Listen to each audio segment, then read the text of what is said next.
Youth సేవ ఎట్లా ఉంది అంటే యూత్ ఫర్ సేవ, యూత్ డిజైర్డ్ ఫర్ సేవ, but the slogan what I have read, youth for seva, different ఇదిగా పలకడం జరిగింది. సేవ అనేది యూత్ చేయాలి కదా, కానీ ఇక్కడ రివర్స్గా కనిపించింది నాకు. యూత్ ఫర్ సేవ అంటే ఇది కొంత మీనింగ్ అంటే ఇట్స్ డీపర్ దాన్ ఎట్లా అంటే థింకింగ్. ఎట్లా నేను ఆలోచన చేశాను అంటే యువతలో సేవాతత్వాన్ని పెంపొందించడానికి యూత్ ఫర్ సేవ అంటే యూత్ను తయారు చేయడం సేవ చేయడానికి. ఈ సేవ నేను చూడండి కొన్ని కంట్రీస్లో వాట్ ఐ హ్యావ్ రీడ్, సేవ చేసి ఆ కాలాన్ని బ్యాంకులో దాచుకుంటారు. వృద్ధులకు సేవ చేసి ఆ కాలాన్ని బ్యాంకులో దాచుకుంటారు. నీకు అనారోగ్యం ఉన్నప్పుడు నీకు ఒక సేవకుడు వస్తాడు అన్నట్టు నీకు సేవ చేయడానికి. ఆ బ్యాంకు వాళ్ళు అట్లా ఒక యూత్ను ఒక బ్యాంకుగా ఏర్పాటు చేసి వాళ్ళు ఏం చేశారంటే ఈ వృద్ధులకు సేవ చేసే బ్యాంక్ ఒకటి పెట్టుకున్నారు. మామూలుగా జపాన్లో ఉంది అని విన్నాను. సో ఇట్లా మనకు మన మారుమూల ప్రాంతానికి వచ్చి వాళ్ళ అమ్మమ్మ వాళ్ళ దగ్గర నుండి చదువుకుంటాం. అటువంటి వాళ్ళని కూడా మనం కొంత ఏమన్నా అవకాశం మనం సపోర్ట్ అయితే దాన్ని మళ్ళీ అప్పీల్ చేస్తాను. ఆ బాబు రాఖీ అని 6th క్లాస్, వెరీ ఇంటెలిజెంట్, చాలా హుషారులాగా. తల్లిదండ్రులు ఎవరు లేదు, వాళ్ళ అమ్మమ్మ వాళ్ళ దగ్గర 3 పిల్లలు అంటే వాళ్ళ అక్క అన్న 3 పిల్లలు ఉన్నారు. వాళ్ళ మేనమామ వాళ్ళు చూస్తున్నారు. వాళ్ళు కంప్లీట్గా అగ్రికల్చర్ ఫ్యామిలీ. వాళ్ళకు కూడా పెద్ద సోర్స్ ఏం లేదు. నేను ఎంక్వైరీ చేసిన, మేము కూడా కొంత సపోర్ట్ చేస్తున్నాం. ఇలాంటి కొంత బలమైన సపోర్ట్. సరేనా, ఎవరైనా మాట్లాడతారు అబ్బాయిల్లో? అందరు అమ్మాయిలు వస్తారు మాట్లాడడానికి, అబ్బాయిలు రారా? తెలుగులోనే మాట్లాడచ్చు, హిందీలోనే మాట్లాడచ్చు. ఎవరు? ముందుగా అందరికీ శుభమధ్యాహ్నం. మీరు ఇక్కడ రావడానికి ఇక్కడ మా చెల్లెలు అంతా ఇక్కడ పడేయండి, డస్ట్బిన్లో పడేయండి.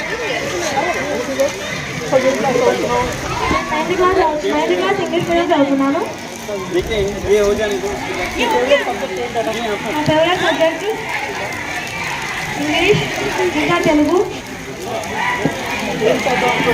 నేను ఐపీఎస్ అవుదామనుకున్నాను.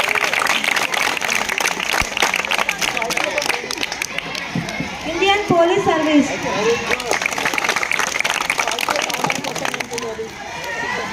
బాగా చదవాలి, స్టడీస్ మీద కాన్సన్ట్రేషన్ పెట్టాలి. ఫస్ట్ అండ్ ఫార్మోస్ట్ మీ 10th class, that is the key. మీ 10th క్లాస్ ఎంత ఇంపార్టెంట్ అంటే ఏది చేయాలనుకున్నా, ఐపీఎస్ చేయాలన్నా, ఐఏఎస్ చేయాలన్నా, మీరు లేకపోతే మాలాగా వేరే ఎంఎన్సీస్లో వచ్చి జాబ్ చేయాలన్నా కూడా మీ 10th క్లాస్ అనేది చాలా చాలా ఇంపార్టెంట్. ఓకేనా? ఎంత చదువు వస్తాయని కాదు, మనకు ముందు డిసిప్లిన్ ఉండాలి. ఆ డిసిప్లిన్ ఉండడం వల్లనే మనం పై స్థాయికి వెళ్ళగలుగుతాము. చదువు ఉంటే సరిపోదు, ఒక డిసిప్లిన్ ఉంటేనే మనం ఒక అడుగు ముందుకు వేయగలం. Thank you everyone. నాకు ఈ అవకాశం ఇచ్చిన అందరికీ ధన్యవాదాలు తెలుపుతున్నాను.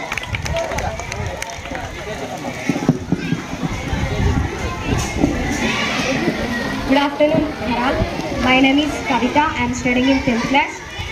Thank you, Farhan, coming to my school. Today we are very happy. We are giving back my brothers and sisters.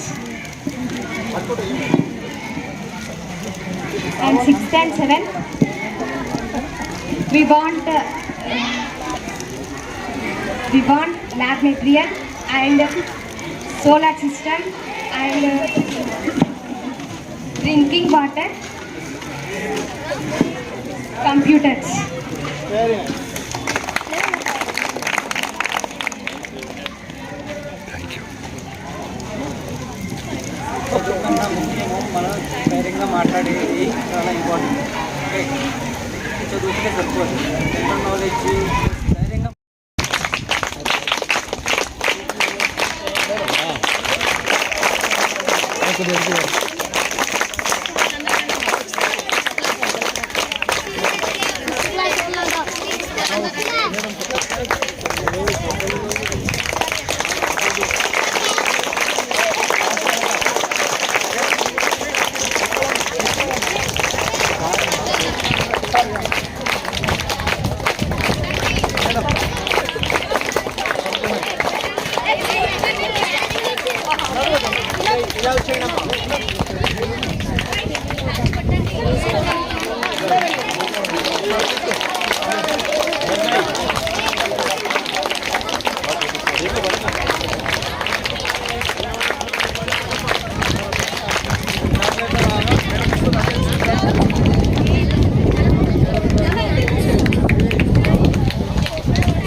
Boys అయిపోయారు 7th 6th క్లాస్ వాళ్ళు క్లాప్స్ కొట్టండి.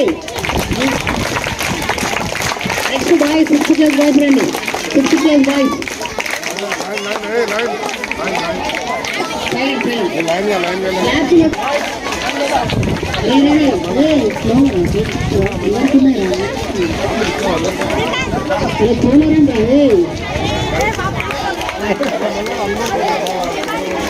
Sixth class 7th class boys కూలో ఉండాలి, తోసుకోకూడదు. మేడం మీరు వెళ్ళండి,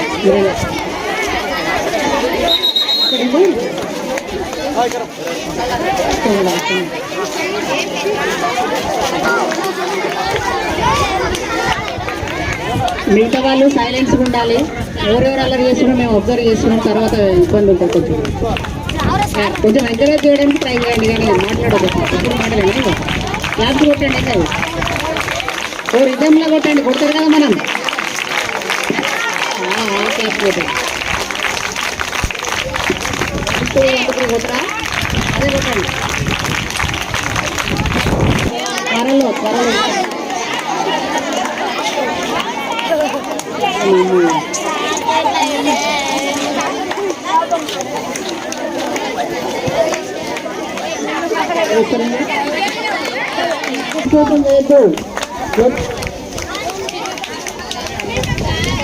class అయిపోయినా ఎవరు క్లాస్ కొడితే క్లాస్